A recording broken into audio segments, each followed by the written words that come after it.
I do. I feel very badly, but many of them don't work at all. Many of them never showed up to work. Many of them never showed up to work, Kelly, and unfortunately, and that's not good. And when we cut, we go, and that's what I had a number of meetings with a lot of people over the last couple of months. When we cut, we want to cut, but we want to cut the people that aren't working or not doing a good job. We're keeping the best people, and Linda McMahon is a real professional, actually a very sophisticated business person, and she cut a large number, but she kept the best people, and we'll see how it all works out. But our country was run very badly. I mean, whether it was that or contracts that were signed that was so bad, so obviously bad, and I go through them in speeches. I could go through them all day long. I could read for billions and hundreds of billions of dollars. And all of that fat and waste and fraud and abuse is being taken out. But it's incredible what's happened. Now, Department of Education's, maybe more so than any other place, has a lot of people that can be cut. They're, number one, not showing up to work. Number two, they're not doing a good job. And if you take a look at our education process, and if you look at the charts, because they have numerous charts where they do the top 40, we're at number 37, 38, 39, and 40. And recently they hit, during Biden's last few days, they hit last. So they were number 40, and yet we're number 1 in cost per pupil. So it's pretty bad. But a number of the we have a dream. And you know what the dream is? We're going to move the Department of Education. We're going to move education into the states so that the states, instead of bureaucrats working in Washington, so that the states can run education. And you have Norway, you have Denmark, you have Sweden, you have Finland, you have various countries that do very well. You also have China that does very well in education, which is a pretty big tribute to China, I must say. 1.4 billion, and they're in the top 10, and it's pretty amazing. So we can't blame size anymore. Normally you'd blame size. It's too big, how can you do it? But China does it. So we think when you move it back to Iowa and Indiana and all the states that run so well, there's so many, I could name 30, maybe almost 40.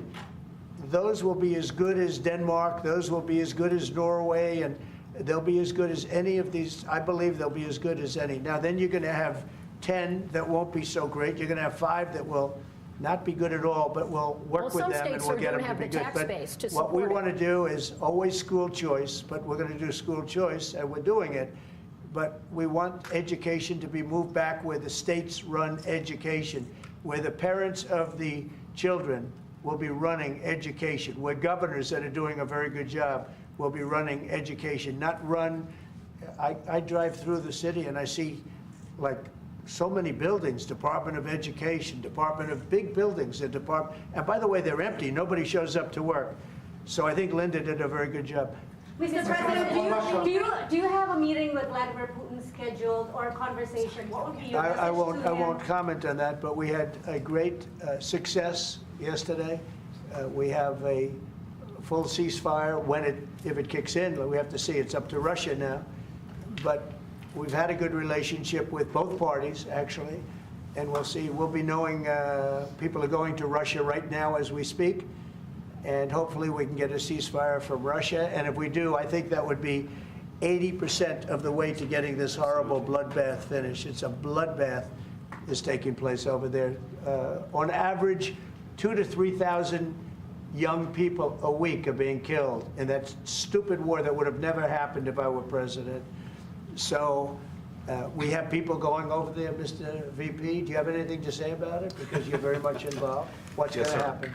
Well, we've got some conversations that are happening on the phone and in person with some of our representatives over the next couple of days.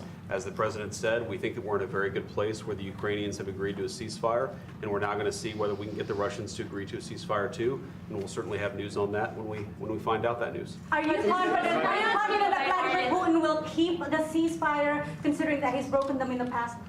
We haven't spoken to him yet with substance, because we just found out and we just were able to get Ukraine to agree. So we're going to know very soon. I've gotten some positive messages, but a positive message means nothing. This is a very serious situation. This is a situation that could lead to World War III. And Biden should have never let it happen. Incompetence allowed this to happen. This shouldn't have happened. October 7th in the Middle East should have never happened with Israel. The horrible leaving, the way they left Afghanistan should have never happened. Inflation should have never happened. You know, we have great inflation numbers, by the way, just got released. Inflation is way down, and it's based on what we've done, and we've done it in a very short period of time. You know, we had virtually no inflation. For 4 years, we had almost no inflation, and when these characters took over, we went from no inflation to the worst inflation probably in the history of our country. So it's very interesting. Go ahead. And by the way, I have to speak of inflation. I love these songs. What's with these songs? I'm trying to stay focused, but I'm very impressed with the VP's. Relationship it is. To you that the United States is recognised as having such an important role in the peace process, and yet half the parties from the Northern Ireland government have decided not to come to St Patrick's Day celebrations. They're having what? They haven't come over. They're boycotting the St Patrick's Day celebration. What are they boycotting? They are talking about your position on Gaza as one of the reasons why they. Oh, I haven't heard that. I really haven't heard that. Look. Can I just say, I got to pay tribute to the President on the peace initiatives. The one thing we've learned in Ireland about the peace process that you've just spoken about, and I recall back in the early 90s, when the first tentative steps to get peace in Ireland, people criticised people like John Hume or people like Albert Reynolds, and then Taoiseach. But they kept going. And when we got that ceasefire in 1993, okay, it took a number of years to get the comprehensive peace settlement. But again, the guns more or less largely went silent. The war in Ukraine is a devastating war on young people. And I think that very simple, straightforward narrative is to be commended. We all have children. I mean, we're shocked at the prospect of young people losing their lives in that number, be they Ukrainian, be they Russian, whatever. Anything we can do to stop the violence, I think, is an extremely positive day. And there will be all sorts of people having qualifications on it and all the rest of it. It's our job then to work on it and to try and build it. US and everything. I will say, thank you for that, but I will say, last week 2,500 young people died while we sit here and talk. Yeah. And while they talk about peace, but they've been talking about peace. This should have never happened. This war should have never happened. It would have never happened if I was president. That's what makes me more angry than anything else, because you've had far more people die than they report, than these people report, for whatever reason. But you had far more people. The numbers are far more devastating. You'll find that out someday. And it doesn't affect you very much. They're not Irish, and they're not from my country. They're from Russia mostly, almost all, from Russia and from Ukraine. And people could say, why are you doing this? Why are you involved in that? Because 2,000 people a week are dying. And they have families, and they have mothers, and they have fathers, and they have sisters, and they have brothers and friends. And they're dying. And I've seen the pictures, the satellite pictures that we see all the time. And it looks like Gettysburg in its prime, because that was, they say, one of the most horrific battles ever. You have kids lying all over these fields that are dead, because the weapons today are unbelievable, between drones and various types of guns. I'm not even talking about beyond that with the big babies. You understand what I mean? I hate to even mention the name, the nuclear name. I hate to mention it. But you have weapons today that are so powerful. And I see kids every week. I see pictures of kids laying all over the field dead. They're dead. Beautiful kids. They're dead. And they're not from here and they're not from where you are, but he's working very hard. We're all working hard to get this thing finished. It's crazy over nothing, and it's not going to go anywhere. It's just a terrible situation. Mr. President, And I think we have a chance to get it done. So we've gotten half of it as a ceasefire, and if we can get Russia to stop, then we have a full ceasefire, and I think it'll never go back to war. I think how can you enforce it? Can I ask you about Ireland's relationship with Israel? There's been a lot of talk recently. The government are looking to bring in what's called the Occupied Territories Bill, which would ban goods from occupied territories. I know you met with Prime Minister Netanyahu recently. Did Ireland come up in that conversation? Did he raise any concerns about the Irish government? One thing I'll tell you, you're not from Israel, that's for sure, huh? She is definitely not from Israel. It's an interesting question coming from you. We talk about everything. Israel has been under siege, as you can see, and they had to fight back. October 7th was a terrible thing. People don't like to mention it, but it was a terrible, terrible day in the life of the world. And it's amazing the way people don't mention that, but it was, I've never seen anything like it. Those are other clips I get to see. You know, as president, you get to see clips that you'd rather not see, but I see clips, and that was a terrible day for the world. And we're working hard with Israel. We're working hard to see if we can solve the problem. I will say I just saw 10 hostages, and they were treated really badly. They were really treated badly. I was shocked. I asked them, was there any kindness shown? They were in there. One was in there for 500 days. One was 323 days. I said, was there any, 10 of them, I said, was there any kindness displayed? Like, did they ever, like, say, don't worry, you'll be okay? Or give you a little wink, or give you, like, an extra slice of bread or something? And everybody said, all of these people said, zero. It was hatred. It was pure hatred. So, I mean, that's a very deep-seated problem. You have a- Could you give the Taoiseach some advice? Ireland is in the midst of a housing crisis now, and I know you have a lot of experience as a businessman. How can the state build tens of thousands of houses at speed? You know why they have a housing crisis? Because they're doing so well. They can't produce houses fast enough. That's a good problem, not a bad problem. That's a very good answer, President.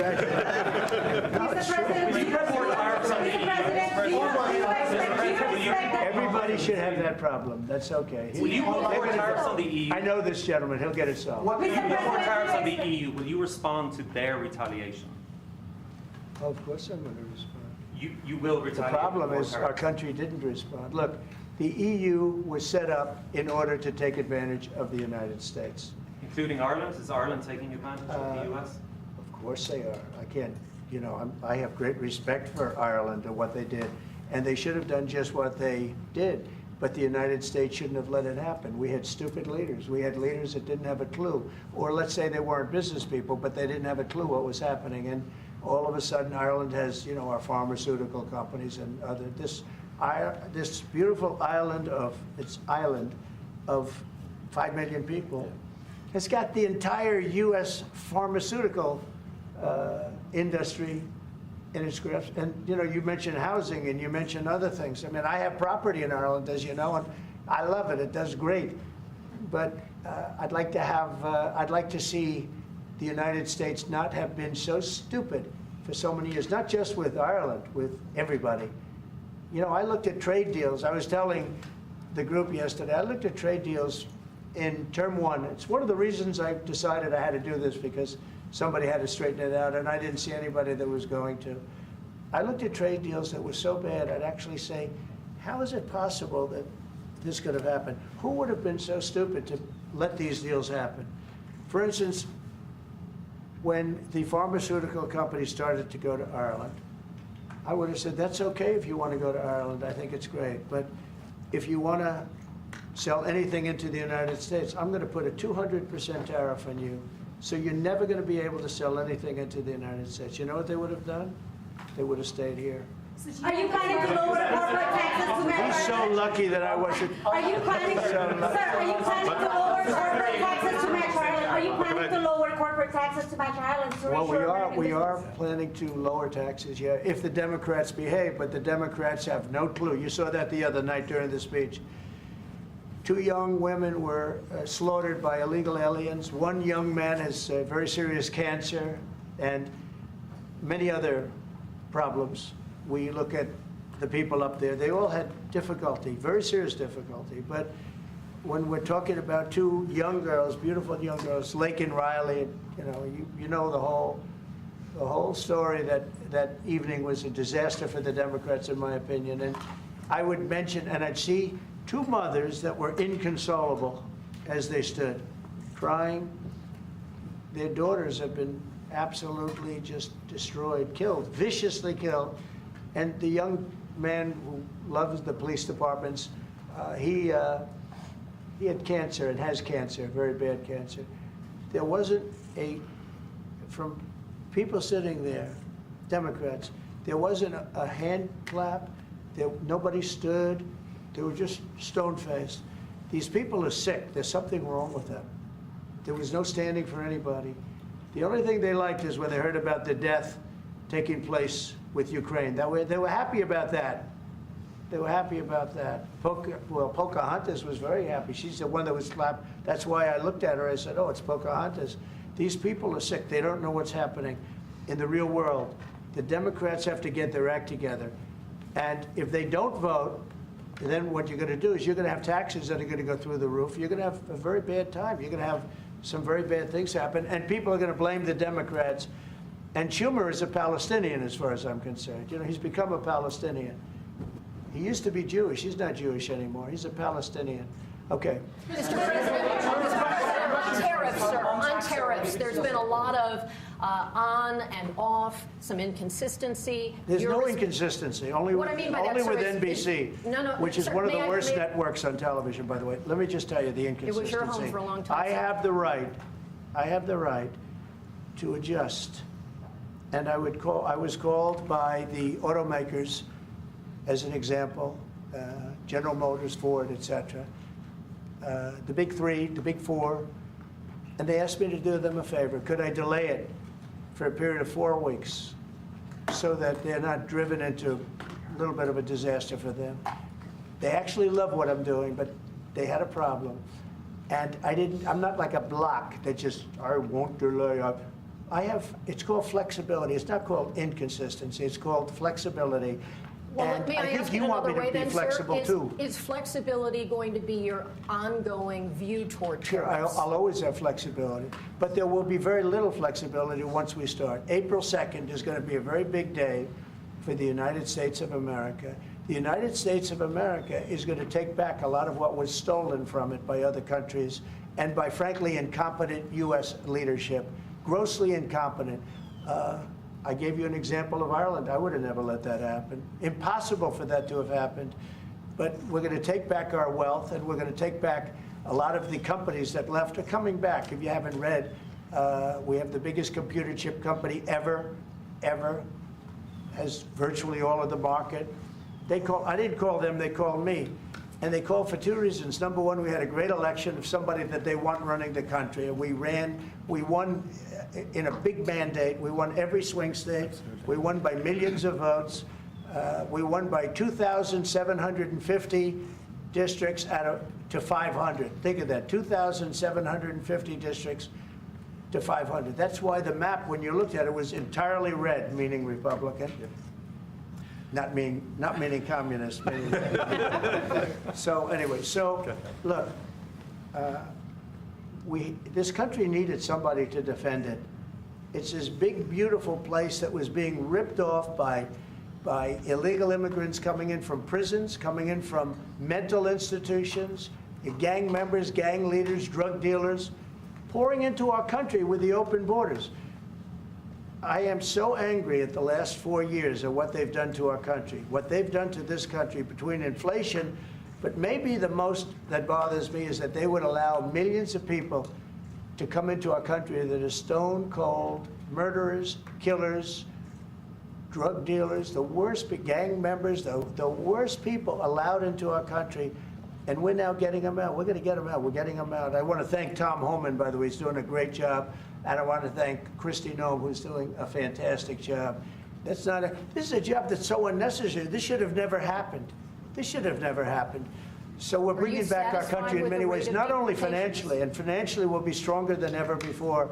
I think the markets are going to soar when they see what's happening. I'll tell you what, I'm called every day by numerous big companies. I spoke at the Business Roundtable yesterday.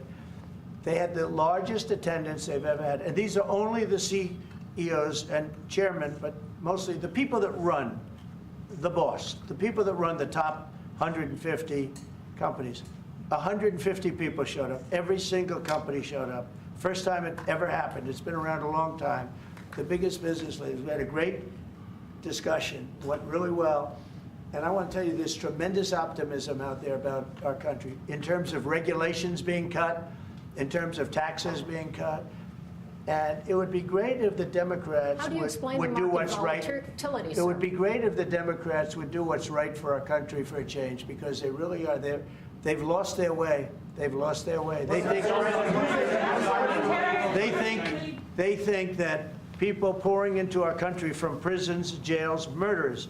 We have 11,088 murderers that were allowed into, people that murdered people, half of which murdered more than one person in our country. We're getting them the hell out. But who would run it? Who would allow this to happen? Who would allow men to play in women's sports? And they're still fighting it. They're still, it's got to be a 95% issue. But they're on television this morning. I see this person, a Democrat, say, we should have the right. No. Men should not be, they're hurting women. They're hurting women very badly. They're hurting women. And they should not, and they're also demeaning women. But who would want these things? And everything's transgender. Everybody transgender. That's all you hear about. Now, that's why we won the election in record numbers. But very importantly, now it is what it is. The Democrats should get with us and come up with good tax policy so that Ireland and other countries can't take our businesses away from us. And he understands exactly. You guys did the right thing. I'm not upset with you. I respect what you've done. You've done a great job. But our people did a very bad job. How advanced are your plans to try and bring some of those companies back to America? Will you be Well, I'd love to have him back. I mean, I'd love to have him back, but he'll be fighting me. But I mean, what I would say, President, how would you respond to if I that? could, 1 second, just make a point. It's a two-way street too, and we are investing a lot more in America now. And people may not realize, but Ryanair, one of our biggest airlines, for example, I'll trade. AirCap, I'll trade. they buy more. The two of them together buy more Boeing airplanes than anybody else outside That's of America. That's a little known fact. It doesn't turn up in the statistics, but Ryanair and AirCap, big aircraft leasing company, Irish company, have done great work with Boeing and huge investments over the last number of years, you know. So, and there's a lot of Irish companies here now, about 700 and odd Irish companies based in America. Glanbia, Smurford, Waterrock, I was saying to you this morning, Vice President. A lot of them creating thousands of jobs in America. And it's only fair. I mean, that's correct. That's right. That's the way it should happen. And I think it's a very good relationship we have. It's a historic one. It's happened over time. We've added value to American companies. We've increased our value. They've got access to the European market, and they did all of that. I understand where you're coming from fully. But I think it's a relationship that we can develop and that will endure into the future and will change, it will adapt, and you're evolving and you're doing things. And they've done a very good job. Now, I just will say this, but with all that we've said, we can talk about Ryanair. There's a massive deficit. I don't mean by a little bit. I mean, there's a massive deficit that we have with Ireland and with other countries too. And we want to sort of even that out as nicely as we can, and we'll work together. We're going to work together great, but the deficit is massive. Will you hear this one? You said earlier that it was now up to Russia in terms of a ceasefire. Yeah. Is there anything you can do in terms of pressuring Russia or in terms of sanctions? Or what can you do? We can, but I hope it's not going to be necessary. Sure, we can pressure. We can do that with Russia. Remember this, Russia took Georgia from Bush, right? They took Crimea from a man named Obama, Barack Hussein Obama, right? They tried to take the whole thing from Biden. They're going for the whole ball of wax. Who was the only one that never took anything from? Trump. And in fact, I'm the one that stopped Nord Stream 2, the pipeline, the biggest pipeline anywhere in the world. I stopped it. It was dead. And then Biden got in and he approved it. Nobody mentions that. What I did to Russia was very tough. I was the toughest ever. But nope, they never took anything from me. They took them from Obama and Bush, and they took it from Sleepy Joe Biden. With Biden, they wanted to take the whole country, but I think I've stopped that, but we'll see. But yeah, there are things you could do that wouldn't be pleasant in a financial sense. I can do things financially that would be very bad for Russia. I don't want to do that because I want to get peace. I want to see peace, and we'll see. But in a financial sense, yeah, we could do things very bad for Russia. It would be devastating for Russia, but I don't want to do that because I want to see peace. And we're getting close to maybe getting something done. We've got, Ukraine done. And as you know, I've always said that Ukraine might have been the more difficult party. You were here a week ago when some interesting things happened. I had somebody that didn't seem to want peace. Now he's agreed to peace. So we'll see what happens. Mr. President, what about on Gaza? Brian? Yes, thanks. Thank you. First, we'll congratulate you on your lower inflation core rates. Thank you. Gas prices going down, airline prices going down. This is for our Irish gentleman here, if I can see him real quickly. Welcome to the United States. You look great. Thank you. Nice suit. That's okay. Now you feel good. He knows. What's coming next? Ran on Sorry? Make America Great Again. If you could run on MEGA, Make Ireland Great Again, what would your #1 issue be for people in Ireland right now to make your country stronger? And I've got a 2-part question to that as well. Yeah. The #1 issue in Ireland is housing, to be honest, and I think it was correctly pointed out. We've got to build more houses. We've got to build them faster to give the young people of Ireland an opportunity to afford to buy a house or to afford to rent a house. We have a lot of other good things happening. That's my #1 priority. Wonderful. Are you trying to And my inform second Mr. part President? question to this, Ireland is known for very happy, fun-loving people, great attitude, many in this room right now that I've met. Why in the world would you let Rosie O'Donnell move to Ireland? I think she's going to lower your happiness level. That's true. Thank you. I like that question. Mr. Do you know you have Rosie President, O'Donnell? Do you know who she is? Do you know who she is? Yeah. I'm joking. You're better Not off fully, you're joking. You're better off not knowing. Prime Minister, Yeah. are you expecting to inform the President your views on Gaza, considering that you have diametrically opposed positions on the state of Palestine? Your country is one of 3 in Europe that recognizes the state of Palestine. Are you expecting to discuss this with the President? Are you expecting to inform him? I don't have to inform the President. He's very well clued into the whole situation. We shared the President's, again, unrelenting focus on peace.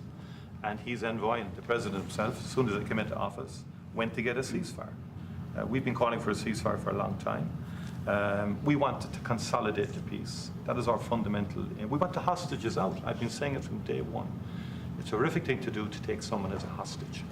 And I went to Kibbutz Be'eri after October the 7th in solidarity with Israel, and that gets forgotten. And I went a week or 2 afterwards. I saw the kibbutz.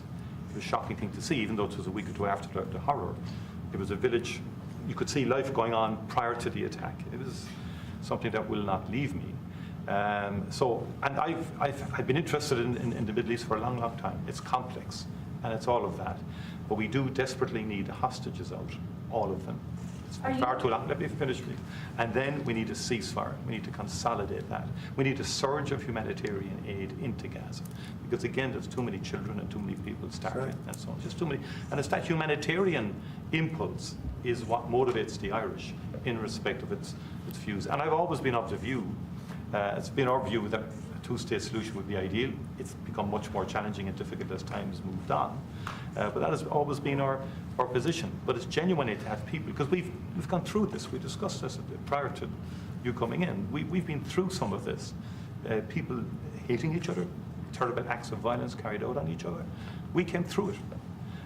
It's our earnest hope that Arab and Jewish people can live side by side. And I've met with people, parents of children who were killed on both sides, called Parents Circle in Israel, and they work to try and bring people together. It's difficult work. What about the President's plan to expel Palestinians out of Gaza? Are you discussing that with him and giving him your... Nobody's expelling any Palestinians. I don't know.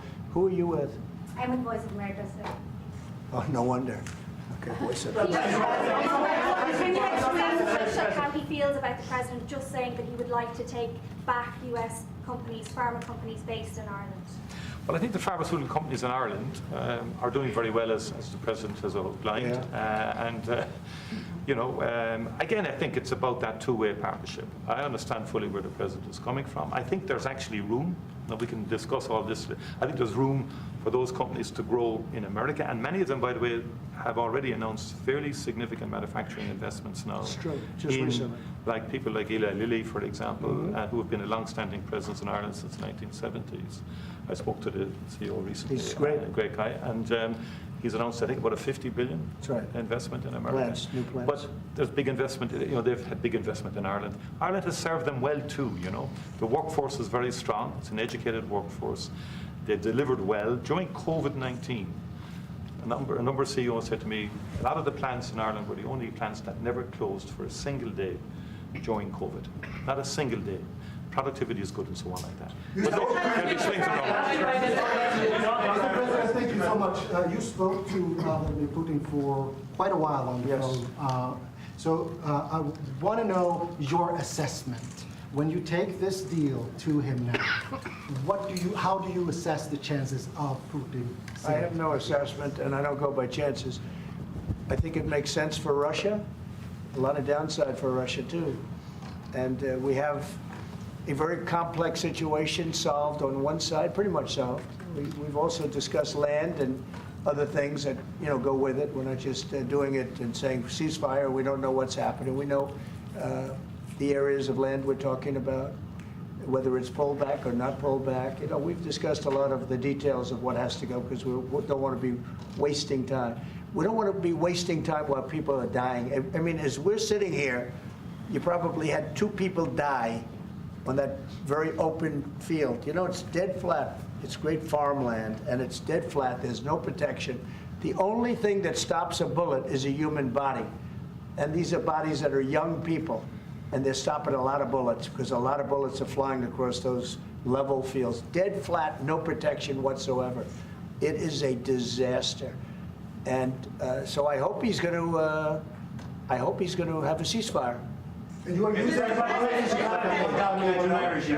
using the American leverage to get a lot of political issues that you Well, I want don't want to cross, get into right? that, but if I had to, I'm the only one that's dealt with them successfully. Everyone else, I went through it. Bush didn't deal with them successfully, dealt with them terribly, got ripped off. And Obama was a disaster. They have with Obama, he gave them sheets, and I gave them anti-tank missiles. You know that, right? It's called Javelin. You know the Javelin? I'm the one that gave them the Javelins. People don't say that. And then they say, oh, Trump has a great relationship with Russia. I'm the one that gave him the Javelins.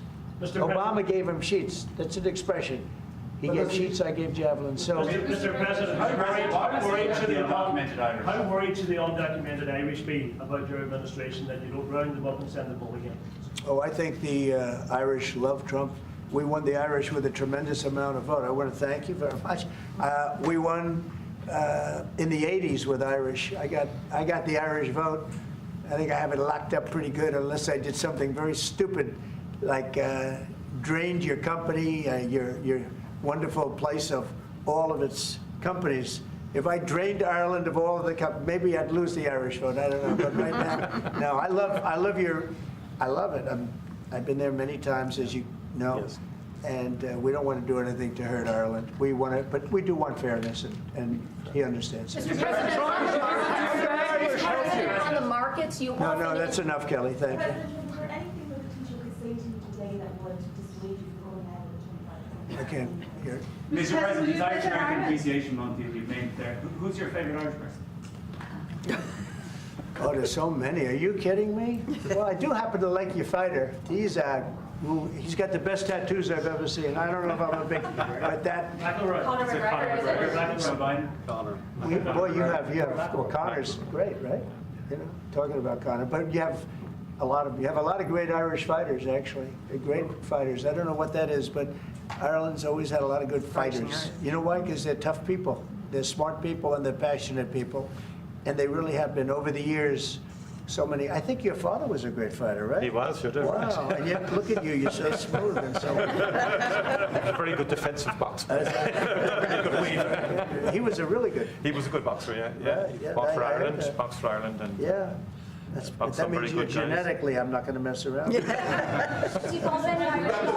let's a couple of more from somebody that didn't ask a question. Yeah, please go ahead. Mr. President, should Apple go back to the U.S. from Ireland? Who? Apple. Oh, Apple's been treated very badly. Look, Apple had tremendously bad luck. I thought they had a very good lawsuit, but they lost. We fought with them. $16 billion.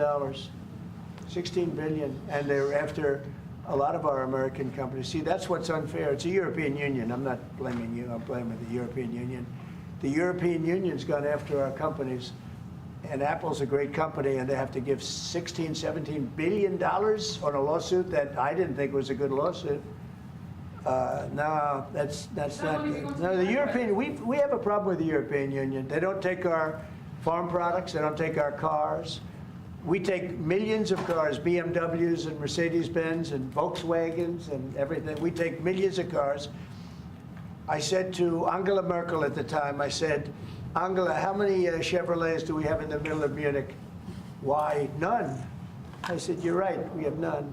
That's the way it is, we have none. No, I'm not happy with the European Union, I want to tell you. And we're going to win that. We're going to win that financial battle. It's a financial battle. European cars, Mr. President? Tariffs on European cars, is that something you're now considering? Oh, absolutely, I will do that. Mr. Think of it, they have millions of cars coming in, millions and millions of cars. One of probably the largest. Japan's very big too, but and they don't accept our cars. We make great cars. They don't have our cars, but we have their cars. They don't have our farm products. We have the greatest farmers in the world. They don't accept our farm products, and we accept theirs. So, you know, things are going to change unless they do what they have to do, and they know what they have to do. This is not going to be a tough battle. In my opinion, not going to be tough. Just like when Ontario charged us, everybody said, oh, they just charged. I said, this will be won in 1 hour. And they announced what we were going to do, and they withdrew their little threat. And what they don't say in Canada is that 270%, have you ever heard that? We have tariffs on dairy products from Canada of 270%, going up to 400%. You never hear that. Canada's absolutely one of the worst. And we, when I say worst in terms of charging tariffs. Their dairy products, they charge our farmers 240, 250, 270, and 400%. Okay? Think of that for dairy product. And we charge them like peanuts. You know why? Because we've been improperly run for so many years. I had that all settled in my first term. But then, of course, Biden, you know, he let everything go to hell. One of the things we did is we took from China hundreds of billions of dollars, and I have great respect for President Xi. But he understood that. He understood it was a one-way street, and you can't have a one-way street. Okay. One more question. Can you say which countries you might target in your next travel ban? Say it. Can you say which countries you might target in your next travel ban? Wouldn't that be a stupid thing for me to say? I said, which countries am I going to target for the next travel ban? As part of the... Can you believe somebody would ask that question? As part of the... What tariff specifically are you going to put on Ireland?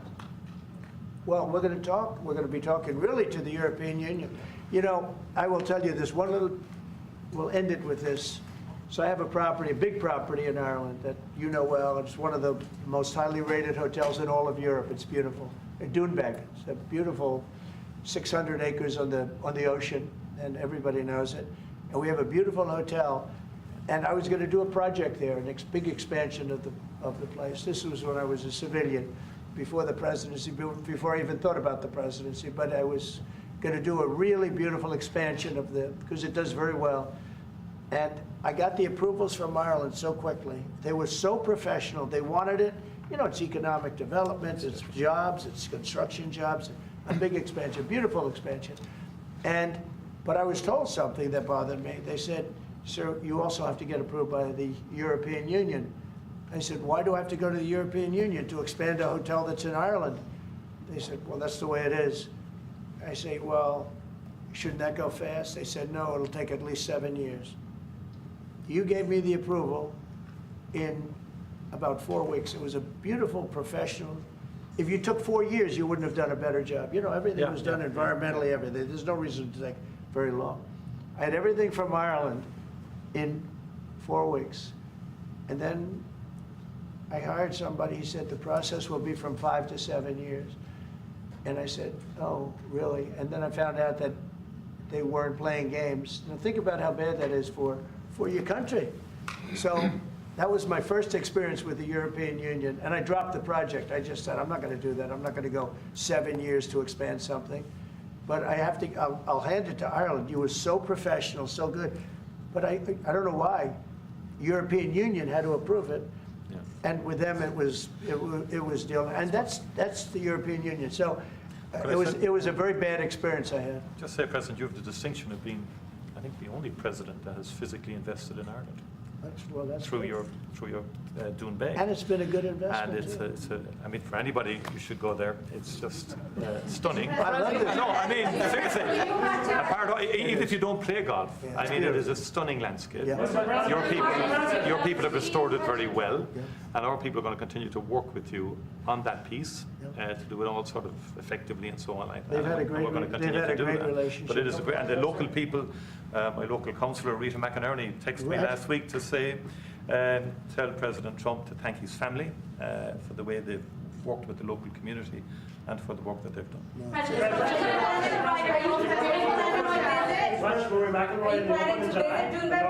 I love Rory. I think Rory's great. He's a great golfer. He just won 2 weeks ago. He's a great guy. I played golf with him 3 weeks ago.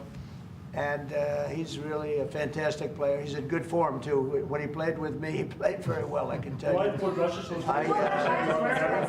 No, Rory certainly is one of the favorites. He's always going to be one of them. He's a very talented guy. He's a very good person, too. Are you planning to visit Dubai, Mr. President? I will. I'll get there sometime. I hope soon. In fact, if we meet, we'll meet at Doonbeck. But I hope to be able to get there. Mr. President, does America have a future in NATO? What's it? Does America have a future in NATO? Well, NATO has to treat us fairly. If they pay their bills and if they do what they're supposed to do. When I first got involved with NATO, as you know, they weren't paying their bills. There were 28 countries, and most of them weren't paying.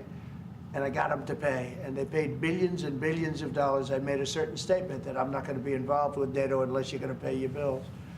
And I was asked a question. If we don't pay, are you going to help us? I said, no. If you don't pay, you're saying you're delinquent. A real estate term. You're delinquent. You're not paying your rent. You're not paying your bills. If you're not paying your bills, I'm not going to help. And everybody we took in, your Secretary General will tell you, he was very generous to me. He said, I've never seen anything like it. Money came in by the billions and billions and billions of dollars, and NATO became much stronger. Now, NATO's expended a lot of that money in fighting this horrible war. It's too bad they had to do that, but they had the money for. We are very close. So Ireland and the EU, do you think there's too close a relationship there? Do you think there needs to be a separation, like you said, if you can't get planning permission when you can get it in Ireland, but you can't get it in the EU? Do you think? Well, look, I could just tell you about my personal experience. That Ireland treated me very well, and the EU was terrible, and they stopped really a magnificent addition. It wasn't a big deal from the standpoint of the world. It wasn't like the things we're talking about now, but it would have been a very beautiful addition.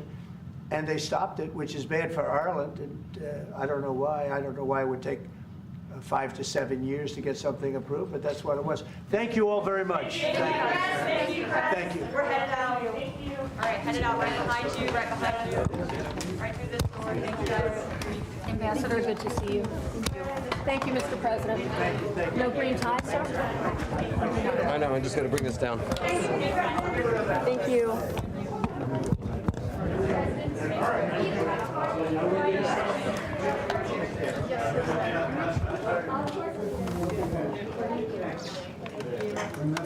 Taoiseach, welcome back to the United States.